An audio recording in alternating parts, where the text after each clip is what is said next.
Assalamualaikum warahmatullahi wabarakatuh.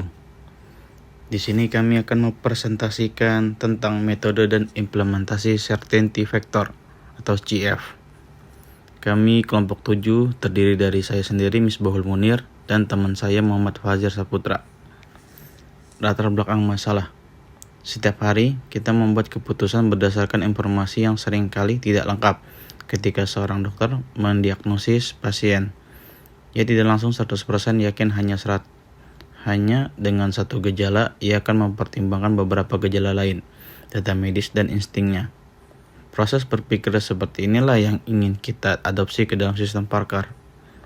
Tanpa metode seperti CF, sistem hanya akan memberikan jawaban biner, ya atau tidak, benar atau salah. Padahal dunia nyata jauh lebih kompleks dari itu. Yakin atau ragu? Mengukur keyakinan pakar dengan certainty factor.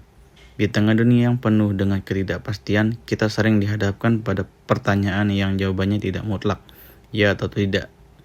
Untuk itulah kita butuh sebuah alat yang bisa membantu kita mengukur seberapa besar keyakinan terhadap suatu kesimpulan.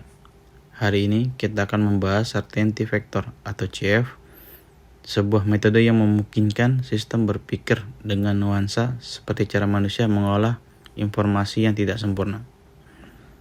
Certainty factor. Jadi, apa itu certainty factor?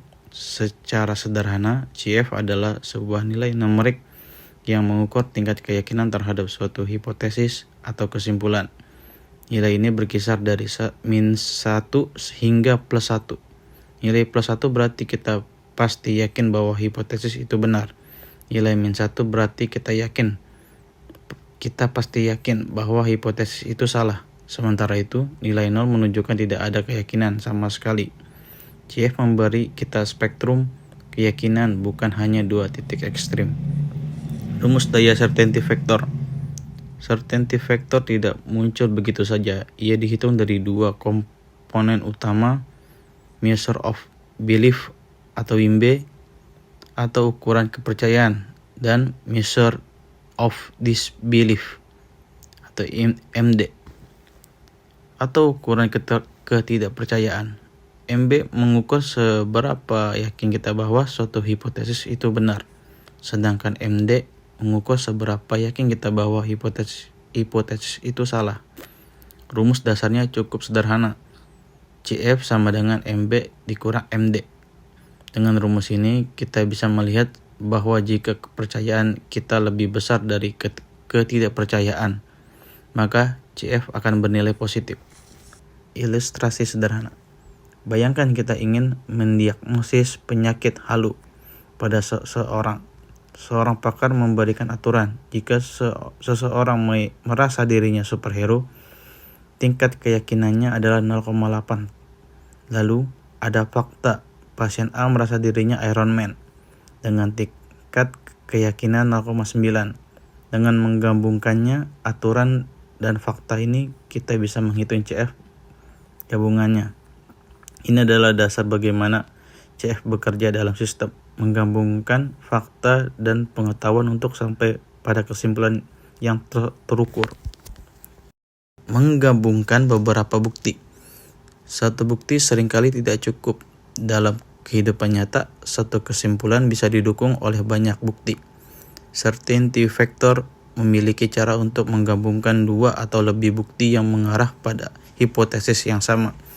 Jika ada 2 bukti yang masing-masing memiliki CF1 dan CF2, maka CF gabungannya tidak hanya dijumlahkan begitu saja. Ada rumus khusus yang memastikan bahwa keyakinan total tidak pernah melebihi 1. Sekaligus menunjukkan bahwa setiap bukti baru akan meningkatkan keyakinan kita, meskipun peningkatannya tidak signifikan jika kita sudah sangat yakin. Sekian penjelasan dari saya.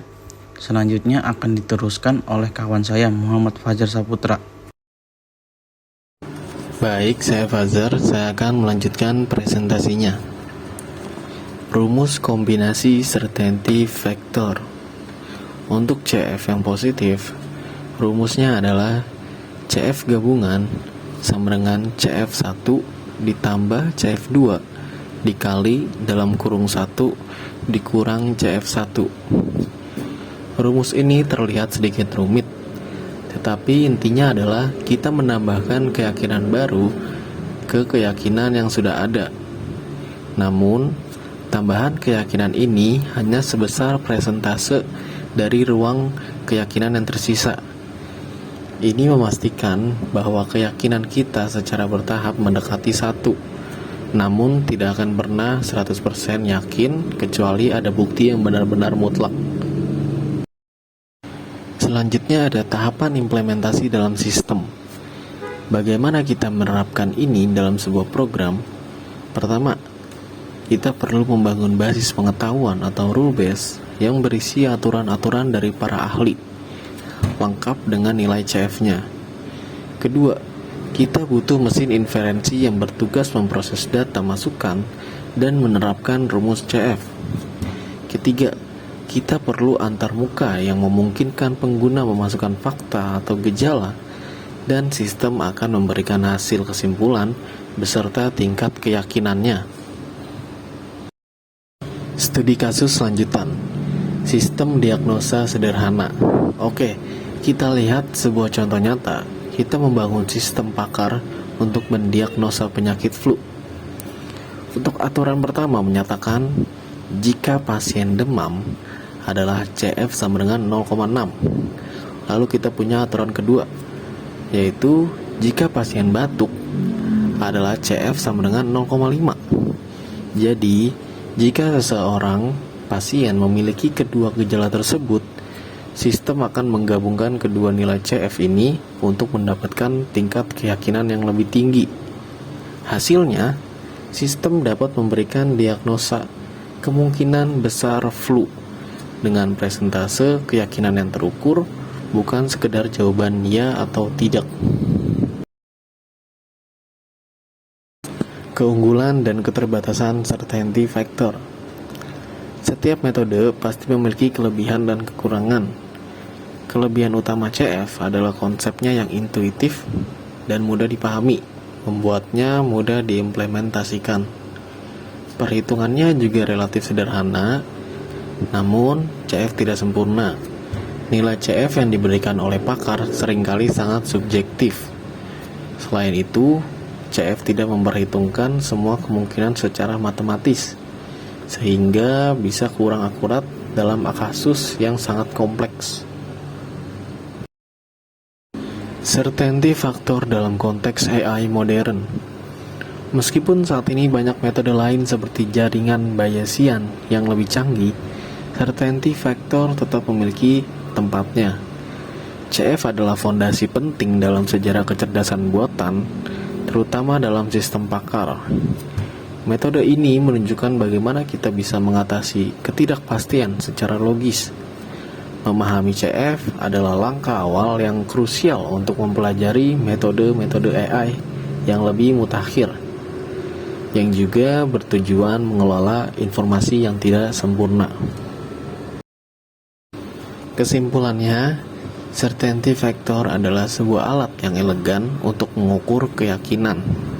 Ia mengubah jawaban biner menjadi spektrum yang lebih realistis dan manusiawi, memungkinkan sistem pakar untuk memberikan rekomendasi yang lebih bernuansa dan informatif. Mempelajari CF bukan hanya tentang rumus, tetapi juga tentang cara berpikir logis dalam menghadapi ketidakpastian. Dengan ini, kita bisa membuat sistem yang tidak hanya cerdas, tetapi juga bijaksana. Baik, terima kasih. Segitu saja dari kelompok kami. Wassalamualaikum warahmatullahi wabarakatuh.